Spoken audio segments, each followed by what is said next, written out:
नमस्कार दोस्तों, गुरु ज्ञान टीवी चैनल में आपका स्वागत है। दोस्तों 2024 में इस बार मां दुर्गा शारदीय नवरात्रि में पालकी पर सवार होकर आ रही है। मतलब दोस्तों, माता रानी जब पालकी पर सवार होकर आती है तो इसे शुभ नहीं समझा जाता है। ज्योतिष शास्त्र के अनुसार देवी जब पालकी पर सवार होकर आती है तो समाज और राजनीति में बड़ी उथल पुथल होती है। और मान्यताओं के अनुसार अगर शारदीय नवरात्रि पर अगर माता दुर्गा पालकी पर नहीं बल्कि मान्यता है कि मां दुर्गा का हाथी पर सवार होकर आना बहुत ही शुभ और कल्याणकारी समझा जाता है और जीवन सुखमय हो जाता है। और दोस्तों, भक्ति का भरपूर लाभ भक्त जनों को मिलता है, दिल में सुकून मिलता है। माता वैष्णव भरपूर आशीर्वाद देती है। दोस्तों, इस बार नवरात्रि पूरे 9 दिनों तक चलेगी। मतलब 9 दिनों तक नवरात्रि का पर्व मनाया जाएगा। ना एक भी दिन कम, ना एक भी दिन, पूरे 9 दिनों तक चलेगी। माता वैष्णव की पूजा, मां शेरावाली की विशेष रूप से पूजा आराधना की जाएगी। शारदीय नवरात्रि का पहला व्रत 3 अक्टूबर गुरुवार को रखा जाएगा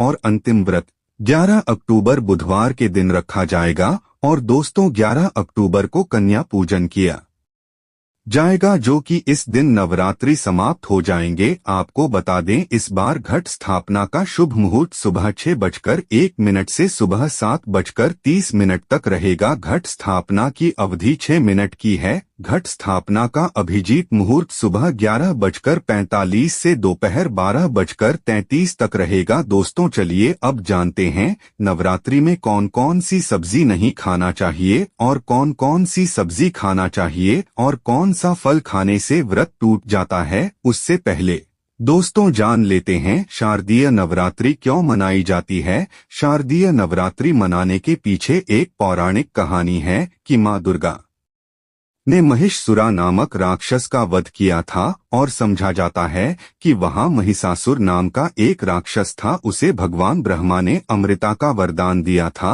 और इस आशीर्वाद के कारण महिषासुर पृथ्वी से लेकर स्वर्ग तक सभी को परेशान करने लगा। ऐसे में सभी देवी देवता उसके अत्याचारों से चिंतित होकर ब्रह्मा, विष्णु और महेश के पास जाते हैं। दोस्तों, तीनों देवताओं ने आदि शक्ति का आह्वान किया। तब दोस्तों भगवान शिव, विष्णु और अन्य देवताओं के क्रोध के कारण उनके मुख से एक ज्योति प्रकट हुई और वह ज्योति एक स्त्री में बदल गई। इस तरह मां आदि शक्ति प्रकट हुई। इसके बाद अन्य देवताओं ने उन्हें अस्त्र शस्त्र प्रदान किए। तब मां दुर्गा ने महिषासुर को चुनौती दी और 9 दिनों तक युद्ध चलने के बाद 10वें दिन मां ने महिषासुर का वध कर दिया। ऐसा समझा जाता है कि इन 9 दिनों के दौरान देवी मां ने 9 रूप धारण किए और राक्षसों का वध किया। इसी कारण से इसे 9 दिनों तक नवरात्रि के रूप में मनाया जाता है। और आपको बता दें कि शास्त्रों में नवरात्रि का विशेष महत्व समझा गया है। दोस्तों, ऐसा समझा जाता है कि 9 दिनों तक चलने वाले नवरात्रि के दौरान व्यक्ति मानसिक और शारीरिक रूप से मजबूत होता है। मनुष्य की आध्यात्मिक शक्ति बढ़ती जाती है। इस तरह लोग इच्छा, क्रोध, अहंकार, ईर्ष्या, लोभ आदि से मुक्त हो जाते हैं और उनका मन और शरीर शुद्ध हो जाता है और उनकी बुद्धि स्वाभाविक रूप से काम करने लगती है। आइए जानते हैं नवरात्रि में क्या खाए और क्या नहीं खाए और क्या पीना चाहिए और कौन सा फल खाना विशेष और शुभ कार्य समझा गया है। आज हम आपको विस्तार से बताएंगे, लेकिन आगे बढ़ने से पहले कमेंट बॉक्स में अपनी जरूर डाल दीजिएगा। अगर भक्तों हमारे पास आपकी राशि के अनुसार कोई उपाय होगा तो वह आकर हम आपके कमेंट का रिप्लाई में बता देंगे ताकि आपको राशि के अनुसार फल प्राप्त हो। दोस्तों, राशि के अनुसार किया गया कार्य बहुत ही शुभ समझा जाता है और माता रानी बहुत प्रसन्न होती है।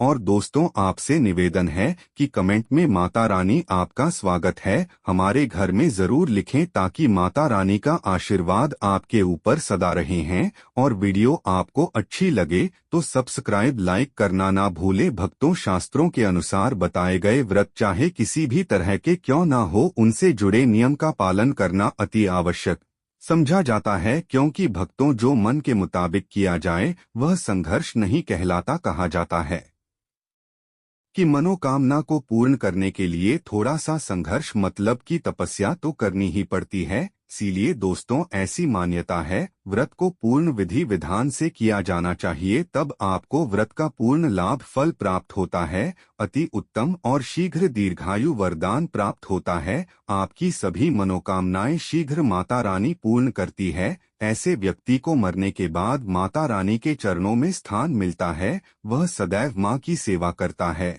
और ऐसा भक्त स्वर्ग लोक में जाता है। इसीलिए हर शास्त्र यही कहता है कि सच्चे दिल से अगर आपके मन के प्रति श्रद्धा हो तो बिना पूजा पाठ के ही सारा फल मिल जाता है, और अगर मन में ईश्वर के प्रति शंका हो तो उस मनुष्य को कई जन्मों तक सुख नहीं मिलता, वह पयन में ही भटकता रहता है। भागवत गीता में भगवान श्री कृष्ण ने स्वयं कहा था, भक्तों, जो मनुष्य सच्चे हृदय से ईश्वर को पुकारता है तो उसका नाता उस शक्ति से जुड़ जाता है जिसे आपने सच्चे हृदय से पुकारा था। इसलिए दोस्तों भगवान भी कहते हैं कि सच्चे हृदय से ही ईश्वर को पुकारो तो वह आपकी हर मनोकामना को पूर्ण करते हैं। भक्तों, कई लोग ऐसे हैं जो भगवान के सामने घंटों पूजा पाठ करते हैं तथा रोते हैं, फिर भी भगवान उनकी कभी नहीं सुनता। दरअसल जब आप सच्चे मन से ईश्वर को पुकारते ही नहीं हैं, तो भला वह आपकी पुकार कैसे सुनेंगे। दोस्तों, यह तो थी वह बातें जो भक्त और भगवान के बीच की हैं।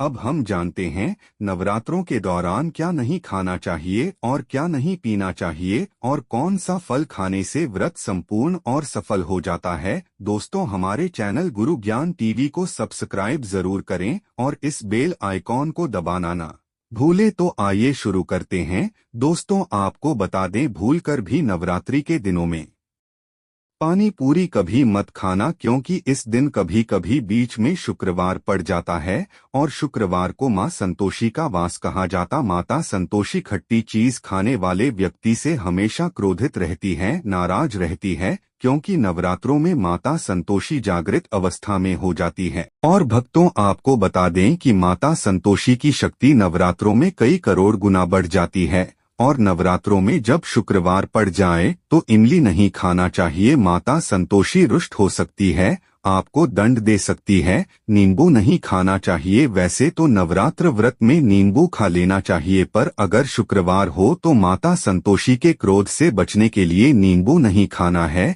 इस दिन नींबू का त्याग करना चाहिए। अब दोस्तों, आपको यह भी बता दें कि इत्र नवरात्रि में पानी पूरी क्यों नहीं खानी चाहिए, क्योंकि उसमें लहसुन प्याज होता है और खट्टा भी होता है जो व्रत को भंग कर सकता है, पाप लग सकता है। अगर नवरात्रि या शुक्रवार को खट्टा नहीं खाते हैं तो माता आपको धन धान्य से मालामाल कर देती है, आपके घर में अपना आवास बना लेती है। दोस्तों, बस शुक्रवार के दिन नवरात्रों के दिनों में इस चीज का त्याग करना चाहिए, पालन करना चाहिए। नवरात्रों में लहसुन प्याज और खट्टा, फिर चाहे आपने व्रत भी नहीं रखा है फिर भी आपको शुक्रवार के दिन या अन्य दिनों में लहसुन प्याज नहीं खाना चाहिए। भक्ति नवरात्रि के दिन अगर आपने व्रत रखा है तो यह फल जरूर खाने चाहिए। दोस्तों, बता दें कि शास्त्रों में बताया जाता है कि भगवान के भोग में सेब आदि जरूर अर्पित किया जाता है। अगर आपका व्रत है तो आपको इसे जरूर खाना चाहिए। केला, पपीता, तरबूज और मीठे अंगूर जरूर खाना चाहिए। इन फलों से व्रतधारी को शक्ति मिलती है और व्रत संपूर्ण हो जाता है। और शास्त्रों में बताया जाता है कि नवरात्रों के दिनों में केला जरूर खाना चाहिए। नवरात्रों के दिनों में केला का घर में प्रवेश होना बड़ा ही शुभ गया है। केला खाने से नवरात्रि का व्रत सफल हो जाता है, क्योंकि इसमें माता रानी और भगवान विष्णु का आशीर्वाद मिला हुआ होता है। नवरात्रि के दौरान से जो भी खाता है उसे दुखों का सामना नहीं करना पड़ता है। केला आपको जरूर खाना चाहिए। माता लक्ष्मी प्रसन्न होती है और आशीर्वाद देती है। दोस्तों, आपको बता दें कि नवरात्रों में तेल की तली हुई हरी मिर्च खा सकते हैं, लेकिन कम मात्रा में खाना है। व्रत के ज्यादा तीखा नहीं खाना चाहिए। भक्तों, व्रत में तीखा खाने से व्रतधारी की जो पेट की आंतें होती हैं उसमें जख्म हो सकते हैं, क्योंकि इस दौरान हम व्रत का पालन करते हैं तो हमारे पेट में कुछ नहीं होता है। इसीलिए हल्का खाना खाना सर्वोपरि है और तम समझा जाता है। व्रतधारी को रसीले आलू जरूर खाना चाहिए, इससे हमारे शरीर में ऊर्जा की भरपूर जरूरत होती है, पूरी हो जाती है।